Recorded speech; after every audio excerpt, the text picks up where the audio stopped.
In our last 3 sessions, we discussed a letter from a woman whose ex-husband Bill gets angry and takes it out both on her and his 3 daughters. It helped her see Bill as empty and afraid and just reacting to protect himself. Then I showed her some possibilities about teaching her daughters about their father's behavior. Now, back to the writer of the letter. So, what can you do when Bill acts like this? First, remember that he's drowning. That can help a lot to diminish your anger and your feeling hurt. How can you feel hurt by a drowning man or feel angry at him? Kind of doesn't make sense. But there's more you can do. When in doubt, tell the truth about you. It opens up the possibility of miracles. No kidding. So you call him and you say something like this, quote, "For a long time, you've been trying to tell me that I don't appreciate the money that you send us every month." I'm just picking one of the potential subjects that you might argue about. "And instead of really listening to you, I've always defended myself. That was stupid on my part, because actually you're right. I've been angry at you about a lot of things, so when you send money, I feel like I'm just entitled to it. I don't need to be grateful. And that attitude is wrong. I've been selfish." End quote. Then, after you've admitted that one mistake, keep going. You might say something like this, quote, "And during our marriage, I've made a lot of mistakes. You've needed me to be loving, and I haven't been.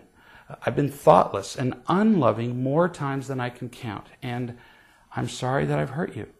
End quote. It's very likely that at about this point in the conversation, you will have his full attention. People love to hear how you were wrong when you were interacting with them. But what if he does keep attacking you and criticizing you? Or in a subsequent conversation, he brings up more things that are wrong with you. Easy. Again, you tell him how you are wrong. I promise it won't kill you. Being wrong, which is a very loving act, tends to melt people. But what if he does continue to attack you in your conversations? Because that's possible. If you're not strong enough, which means loving enough, to handle that, then you just admit it. You say, "You are right about this, and I need to listen to you better.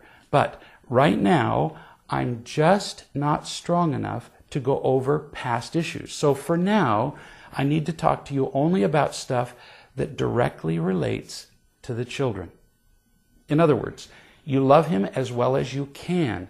And if you're not strong enough to handle his attacks, just keep the conversation centered on the kids, not you. There's nothing wrong with that.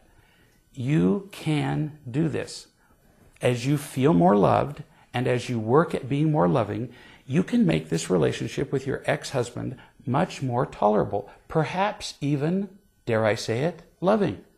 And as you do this, you can teach wonderful lessons in practical, real love to your daughters. All told, that's pretty cool. As you do all this, you will see, and your daughters will learn from you, that it's always about real love.